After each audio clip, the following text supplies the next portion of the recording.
Muy buenos días. Gracias por la invitación a la sociedad. Bueno, realmente la conferencia que vamos a hacer no es una conferencia, es una conversación. Y la conversación va a tener los siguientes aspectos. Esta es la conferencia, ya pudiéramos terminar ahora mismo.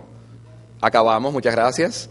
Pero la conferencia va a tener, desde el principio vamos a hacer una introducción a una parte importante de la enfermedad hipertensiva. Vamos después a buscar la conexión que hay en las alteraciones que tiene. Y por último vamos a terminar en la parte que tiene que ver con los hallazgos de las combinaciones de fármacos. Vamos a hablar de nosotros mismos, vamos a hablar del 33% de la población. Vamos a hablar de que nosotros debemos utilizar en algún momento medicamentos. Pero realmente, ¿qué pasa en la hipertensión? Bueno, la hipertensión es un factor de riesgo y una enfermedad. Es una enfermedad que va a tener un devenir obligatorio en todas las personas, independientemente de la sintomatología con la cual se recree esta alteración. Pero ¿qué va a pasar en las personas hipertensas? Bueno, recordar que la hipertensión es un acelerador de la aterotrombosis. La aterotrombosis es una reducción importante de la sobrevida de las personas. Nosotros tenemos 12 años de reducción cuando un accidente cerebrovascular llega a nuestras vidas, 9 años cuando perdemos la salud cardiovascular. O sea que estamos hablando de que tratar esta alteración es sumamente de interés. La pregunta es, ¿y quién será hipertenso? Le tengo una buena noticia. Usted lo único que tiene que hacer es cumplir años y será hipertenso. Porque a los 60 años usted tiene 60% de tener hipertensión arterial. O sea que ninguno de nosotros estamos exentos de ser hipertensos, si ya no lo somos. Y vamos a tener una repercusión en órganos específicos como el corazón, como las arterias de resistencia y también con el sistema adrenal, que tiene que ver mucho con el sistema de adrenina-angiotensina-aldosterona. Muy bien, pero ¿qué sucede realmente en nuestra vida? Bueno, recordar de que la definición de hipertensión se ha ido cambiando. La hipertensión parece ser que es un estado de lo fisiológico que va cambiando de una manera definitoria y va alterando la estructura de los órganos que habíamos señalado anteriormente y van provocando alteraciones y agotamiento de la forma de cómo se compensan, bueno, esas vasodilataciones que nosotros tenemos todos los días. Y resulta que podemos comparar de una manera muy clara un aspecto interesante, y es el aspecto de que nosotros podemos hacer una inmediata intervención entre la comparación que hay entre un factor como el corazón sano y el corazón afectado. ¿Qué significa esto? Bueno, que sencillamente nosotros vamos a tener una etapa de nuestras vidas donde el corazón afectado se va a diferenciar del corazón sano dependiendo de las alteraciones de la hipertensión. Y hoy en día sabemos que esa alteración de la hipertensión está relacionada con funcionamiento, con remodelación, con vasodilatación, con disposición de los iones y con alteraciones específicas de las sarcómeras. De ahí que nosotros podemos entender que la mayoría de las mujeres tiene una función preservada desde el punto de vista sistólico, aunque tienen alteraciones importantes de la hipertensión. Entonces, estamos hablando de que hay una distribución heterogénea de factores que van a contribuir a perpetuar los daños que están aconteciendo en la parte de la hipertensión. Estamos viendo ahí, bueno, la comparación hacia su derecha de la parte normal y la comparación hacia la izquierda, bueno, de la parte afectada o un corazón en hipertrofia, donde sus iones, bueno, van a tener una distribución caótica dentro del marco que tiene que ver con la disponibilidad de calcio. Y eso tiene mucho que ver con la recomposición de la estructura que vamos a tratar de mejorar en el tratamiento. Pero vamos a la edad. El doctor Aramis Gómez acaba de hablarnos a nosotros de que vamos cambiando, vamos envejeciendo con el tiempo y que ese envejecimiento va endureciendo las arterias. Pero hay algo, a ese envejecimiento se llama remodelarse. Y la remodelación no es un cambio nada más de forma, de tamaño, de función. Es algo más. Es que la angiotensina va activando mecanismos como sus receptores y esos receptores van a ser duplicados y esa duplicidad va a generar segundos mensajeros y esos segundos mensajeros van a activar las mitocondrias y van a generar respuestas adrenérgicas. Pero además de esto vamos a ver que hay una alteración importante de la distribución de calcio y que ese calcio se va a distribuir y va a originar una contracción sostenida y prácticamente va a aumentar el trabajo cardíaco. Pero además de todo eso, el calcio se queda en la parte citosólica y ese citosol lleno de calcio va a disminuir la capacidad de contracción efectivamente, y la angiotensina por igual sigue replicando otros receptores como los fosfatos, y esto va a generar unas respuestas mitogénicas que van a ser, regulatorias para mejorar o predisponer a la hipertrofia ventricular. Pero hay algo más. Todo esto está aconteciendo simultáneamente a lo que está ocurriendo en las arterias de resistencia, donde los depósitos de ateroma se van generando.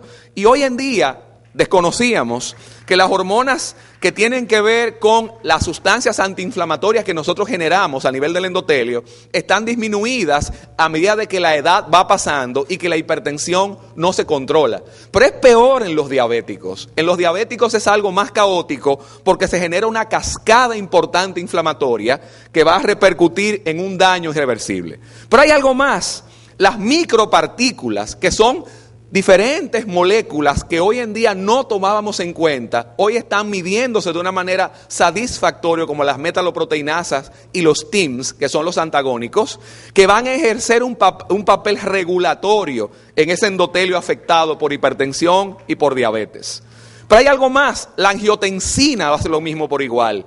Y por lo tanto la angiotensina es un factor predisponente a la hipertrofia, a la inflamación, a la aterotrombosis, a una serie de condicionamientos que van a estar regulados por la cascada que hemos mencionado. Pero hay algo, nosotros nos defendemos y nos defendemos siempre con moléculas endógenas como la adinopectina. Vamos a ver más tarde cómo la adinopectina puede ser intervenida con fármacos que hoy tenemos en disponibilidad. En la mujer, todo el mundo recuerda que la mujer es una enfermedad especial, pero la mujer ha aumentado el peso más que el hombre. Por lo tanto, la mujer tiene que tener un papel importante en el reconocimiento de la cardiopatía y de los problemas hipertensivos. Recordar de que la grasa que depositamos a nivel de la cintura, ese síndrome metabólico, no es más que una resistencia a la insulina, que va a ir incrementando de una manera vertical todos los componentes inflamatorios anteriormente mencionados. Muy bien, entonces podemos hablar de que hoy en día la enfermedad hipertensiva tiene otro contexto. Es un contexto genético, con un contexto epidemiológico y con un contexto epigenético, como decía el doctor Hugo Villarroel en el día de ayer. Y esto va a estimular la inflamación a nivel de los tejidos que habíamos mencionado, va a despertar la inmunidad nuestra y esto va a generar una remodelación sistémica de todas las cascadas que hemos mencionado. Muy bien, pero ¿qué sucede con el jet de eyección a nivel del ventrículo en el paciente hipertrófico y con la remodelación de las grandes arterias? Va a existir un resblandecimiento de capas tan importantes como la adventicia. Hoy en día existen estudios publicados donde la adventicia se ha seguido con sus características para averiguar cómo va a responder la persona desde el punto de vista de generación de alteraciones aterotrombóticas. Pero el continuum, que es una palabra reiterativa en esta reunión, ha ido cambiando de una enfermedad que era prácticamente horizontal a una enfermedad que se puede intervenir y observar en qué momento se encuentra, toda vez que nosotros podamos identificar los signos que ella manifiesta. Vamos ahora de una manera rápida de la parte básica a la clínica, y yo les quiero recordar las 7 reuniones que se han ido completando. Quiero decirles que todos los pacientes que vamos a ver, la mayoría tendrán el 60% una comorbilidad. Por lo tanto, no somos hipertensos solamente, tenemos comorbilidades. Y hay que recordar que la comorbilidad está relacionada con enfermedad coronaria, con hipertrofia, con accidentes cerebrovasculares, con diabetes. Y la media es más de un 60% de los pacientes. O sea que estamos viendo una población de alto riesgo en la mayoría de las veces que atendemos a nuestros enfermos. Pero hay algo más. Existe ahora una epidemia que está amenazando, que es la fibrilación auricular. Y la fibrilación auricular, su primera causa es la hipertensión no controlada. Y la proyección para la fibrilación es aumentar exponencialmente para el año 2050. O sea que estamos hablando de una gran catástrofe. Y hay algo más, otro marcador importante es la albuminuria. Literatura tenemos por doquier para evidenciar este problema. ¿Qué estamos diciendo? Que la IRC va a aumentar, estamos diciendo que lo no controlado va a ser definitivamente una cascada de no intervención. Y recordar de que los diabéticos hipertensos son coronarios aunque no tengan obstrucciones, se comportan como pacientes que no vasodilatan de una manera adecuada, por lo tanto caen en factor de riesgo. Y otra persona que también es importante, que se nos olvida, es el enfermo de enfermedad periférica, que también equivale a un alto riesgo. ¿Qué vamos a hacer los médicos? Tenemos que intervenir. El estudio de actuarios 1939 nos los decía. Y hoy en día tenemos que estadiar a nuestros pacientes. Todo paciente que tenga grado 2 o más y que tenga alto riesgo tiene que ser un paciente a combinar. Y la pregunta es, ¿con qué lo vamos a hacer? Y la respuesta es muy sencilla, con lo que tenemos disponible. Pero existen combinaciones que dependiendo de los estudios que vayamos a evaluar, serán mejores que otras. Y dentro de eso vamos a mencionar algunos que han sido íconos en la literatura médica. El LIFE, que redujo el accidente cerebrovascular con respecto a los betabloqueadores. El ASCOT, que habló de que combinar medicamentos era efectivo. Y en segundo lugar, el OLHAT, 40,000 pacientes que nos dijeron a nosotros que el 45% tenía que ser combinado para poderse controlar. Entonces la combinación viene automática. Y la respuesta es, ¿qué podemos hacer? Dependiendo del riesgo, deberíamos combinar. El Accomplice, un estudio elegantísimo, 11,000 pacientes que hablaron claramente de que hay mejores combinaciones que otras. Los calcioantagonistas junto con los inhibidores de ECA eran los primordiales, no con hidroclorotiazida. Y hay algo más, la monoterapia controla, y la respuesta es sí, pero en un 40% de las veces, el 60% no está controlado. Y los que más controlan aisladamente son los calcioantagonistas. Entonces podemos entender que si evaluamos un calcioantagonista ideal para poder, combinar, la amlodipina puede ser el ideal. Y aquí hay estudios que lo certifican, el Priven, el Camelot, el Ascoblad, el OLHAT, el café, que era un subestudio del ASCOT que hablaba de una redistribución de la presión central con respecto a la periférica de los betabloqueadores. Pero también tenemos que buscar la farmacocinética de los medicamentos y entender que la amlodipina es el más perdurable y el mejor combinado desde el punto de vista farmacológico. Entonces estamos diciendo de que hay otros grupos de medicamentos como los inhibidores de la angiotensina que tienen una certificación increíble con muchos estudios de validez dependiendo de cualquier estadio del paciente, fallo cardíaco, hipertensión, nefropatía, lo que ustedes quieran. Lo importante es entender que hay medicamentos que sí son altamente efectivos de manera individual. La respuesta es, ¿serán igual combinados? Y aquí viene el detalle. El valsartán es uno de los medicamentos más estudiados. No, me equivoqué, el más estudiado de los angiotensina bloqueadores. Tiene más de 100,000 pacientes y si hacemos una correlación entre estudios que validan uno y otro, está ahí la evidencia claramente, observando de que beneficia a pacientes con alto riesgo. Entender de que aparecieron nuevas evidencias de disminución del impacto de resistencia a la insulina y de disminuir la forma de producir diabetes. Y que esto fue mejorado realmente porque el valsartán es un sensibilizador de la insulina. Pero hay algo más. El valsartán tiene que ver con un aumento de la dinopectina disponible, que es el material endógeno que disminuye el impacto de toda la cascada de aterogénesis que habíamos mencionado anteriormente.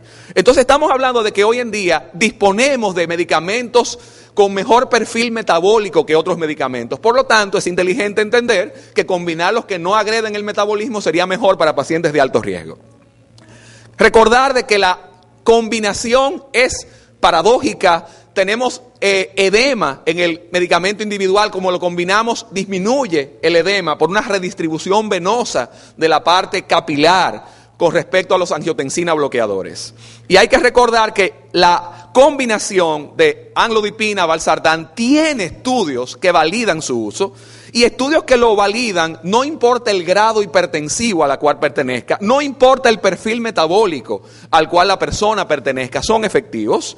Y sobre todo, hay que entender que la intensidad de la reducción, recordar que el primer objetivo de todo paciente hipertenso es bajar la presión. Posteriormente tendremos otros mecanismos que se pueden adherir a las ventajas que nosotros buscamos.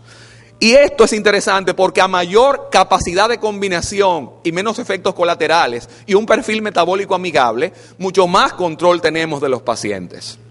En otras palabras, si comparamos algunos medicamentos con otros no son equitativamente comparables. Esto no es una acción de género, es una acción particular de medicamentos evidenciados. Entonces estamos hablando de que la combinación es efectiva, de que la combinación reduce en pacientes de alto riesgo y para todo paciente individual tenemos medicamentos individuales y por lo tanto tenemos que entender que nosotros debemos de procurar buscar el mejor perfil. Recordar que muchos estudios, incluyendo el Accomplish, nos hablan de la necesidad de emplear 2 o 3 o más medicamentos para el control de la presión. Recordar de que los pacientes más complicados son los que menos controlamos. El paciente con fallo renal, con ACV secundario, tiene menos control que el aislado hipertenso solamente, paradójicamente. Y recordar de que la reducción es importante, no importa la comorbilidad que se exhiba en los pacientes, y entender que hay drogas que son mejores tolerables que otras.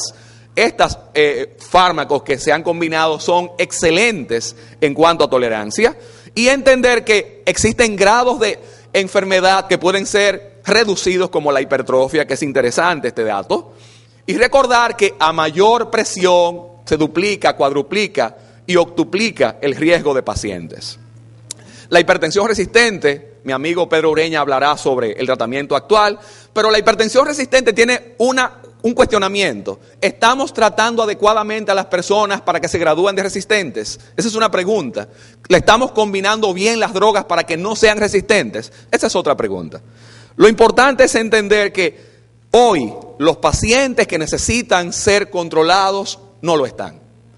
Entender de que a medida que el tiempo ha pasado, solamente hemos llegado al 50% del control de nuestros pacientes. Es más, es igual que usted decir, ¿la controlo o no lo controlo? ¿Cara o cudo? Y si cae cudo, no la voy a controlar, porque estamos haciendo eso mismo, estamos rifando con los pacientes. Y tenemos que asumir una respuesta responsable con medicamentos que puedan ser efectivos. Recordar que debemos procurar reducción, ese es el objetivo número 1 de las personas hipertensas. Y recordar que una reducción ínfima, pequeña, puede ser cuantificable en disminuir el riesgo de las personas. Y recordar que existen combinaciones que son más amigables que las otras. Ya he mencionado que el perfil actual son estos 3 medicamentos. Y recordar de que a medida que pasa el tiempo, la curva en J de Ignacio habla del cuestionamiento de a menor y presión sería igual de bueno. Recordar que la única forma de controlar personas de alto riesgo es que estén revascularizados por debajo para llegar a 130-80. Por lo tanto, las guías dicen de que hay que disminuir el impacto hipertensivo por las comorbilidades y evitar lo secundario. Y entender que existe hoy una evidencia contundente que habla que las personas de alto riesgo van a tener que estar en 140-80, evidencia 1A fuerte para las guías que van a llegar en varios meses. 4 meses nos faltan para publicar estas guías. Este es un avance de esas guías que se publicó en Múnich hace 3 semanas. Yo creo que ya yo he terminado, pero yo quiero no irme de aquí sin poner una reflexión final. No me pasé, ¿verdad que no? ¿O sí? Ok, todavía me queda. Y la reflexión final es esta. ¿Quién está en riesgo? Nadie. Estamos disfrutando. Pero si observamos bien el panorama, los pacientes que nosotros asistimos todos los días, el riesgo está presente. Muchas gracias.